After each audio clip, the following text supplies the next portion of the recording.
வணக்கம் மக்களே! இன்னைக்கு நான் சென்னையிலேருந்து சவுதி அரேபியா ஃப்ளைட் ட்ரிப்பை பத்தி தான் நான் உங்களுக்கு சொல்லப் போறேன். நான் ஃபர்ஸ்ட்டு பார்த்தீங்கன்னா, சென்னை ஏர்போர்ட்லேருந்து கோழிக்கோடு கனெக்டிங் ஃப்ளைட் மூலமா தான் நான் சவுதி அரேபியா போனேன். இது பார்த்தீங்கன்னா, கோழிக்கோடு ஏர்போர்ட்டு. ரொம்ப அருமையா இருந்துச்சு. ஃப்ளைட் ட்ரிப் எல்லாருக்குமே ரொம்ப பிடிக்கும். எனக்கு நெறைய டைம் நான் போனதால, எனக்கு எப்போ போனாலும் இது ஃபர்ஸ்ட் டைம் ட்ராவல் பண்ணுற மாரி தான் இருக்கும். இது பார்த்தீங்கன்னா, கோழிக்கோடுல ரன்வே ஃப்ளைட் ரன்வே. ஸோ பாருங்கள், கேரளாவோட டாப் வியூ எந்த அளவுக்கு இருக்குதுன்னு பாருங்கள். அந்த க்ரீனரி, அந்த நேச்சர் பார்க்கும்போது, அதுவும் நம்ம ஃப்ளைட் ட்ராவலில் இந்த விண்டோ சீட்டு கிடைக்கிறதே பெரிய விஷயம். இந்த விண்டோ சீட்லேருந்து நம்ம மேலே கேரளாவை பார்க்கும்போது அவ்வளோ க்ரீனரியாக, அவ்வளோ பசுமையாக இருந்துச்சு. பார்க்கவே அழகாக இருந்துச்சு. கண்டிப்பாக இதை நீங்கள் யாரும் மிஸ் பண்ணிடக்கூடாது. ஸோ அதனால தான் இந்த வீடியோவை நான் சவுதி அரேபியா கிட்டத்தட்ட 1 மந்த் கிட்ட ஆகிடுச்சு. ஸோ 1 இயர் கிட்ட ஆகிடுச்சு. நான் செகண்ட் ட்ரிப்பு 1 மந்த் ஆகுது. சரிங்களா? பாருங்கள் எவ்வளோ அழகாக இருக்குது. இந்த விண்டோ மூலமாக பார்க்கும்போது அந்த டாப் வியூ பார்க்குறதுக்கு அவ்வளோ க்ரீனரி, அவ்வளோ அழகாக இருக்குது மக்களே. இதெல்லாம் யாரும் மிஸ் பண்ணிடக்கூடாது. அதுக்காக தான் இந்த வீடியோவை நான் பதிவு பண்ணுறேன். பாருங்கள் எந்த அளவுக்கு அழகாக இருக்குதுன்னு பாருங்கள். இன்னும் மேலே போனதுக்கப்புறம் ஓவராலாக எவ்வளோ பார்க்குறதுக்கு எவ்வளோ அழகாக இருக்குதுன்னு பாருங்கள். இந்த நேரத்தில் நம்ம எந்த மாதிரி சாங்கு போடுவோம்? கண்டிப்பாக இளையராஜாவோட மெலடி தான் என் காதில் இருந்துக்கிட்டே இருக்குது. சரிங்களா?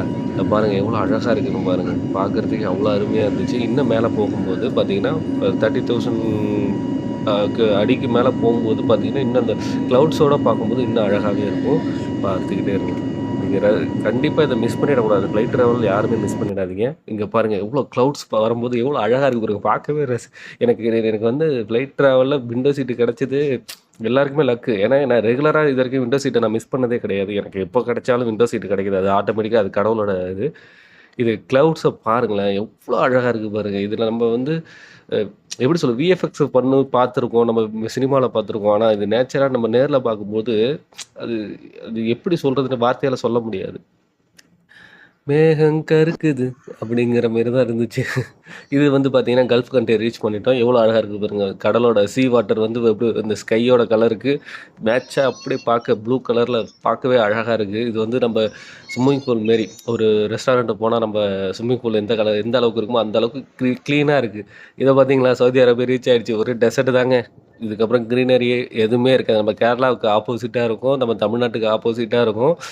அந்த க்ரீனரியே இருக்காது. ஃபுல்லாக டெசர்ட்டு தான். வந்தாச்சு, ஒரு வழியாக தமாம் ரீச் ஆகிட்டோம். நான் தமாமில் தான் ஒர்க் பண்ணிகிட்ருக்கேன், சவுதி அரேபியா தமாமில். இது சவுதி அரேபியாவில் தமாம் கிங் ஃபாத் ஏர்போர்ட். இது ஏர்போர்ட்டு சூப்பராக இருக்கும், நல்லாவே இருக்கும். ஃபுல்லாக ஏசி குளுன்னு. நம்ம ஏரியாவை விட பார்த்தீங்கன்னா எந்த அளவுக்கு மெயின்டைன் பண்ணுறாங்க பாருங்க. இங்கே மரம் செடி கொடி கிடையாது, வாட்டர் கிடையாது, எதுவுமே கிடையாது. ஆனால் எந்த அளவுக்கு க்ரீனரியாக, எந்த அளவுக்கு அழகாக மெயின்டைன் பண்ணிகிட்டு இருக்காங்க பாருங்கள். ஸோ நம்ம இந்தியாவையும் நம்ம இந்த அளவுக்கு க்ரீனரியாக நல்லா மெயின்டைன் பண்ணணும்.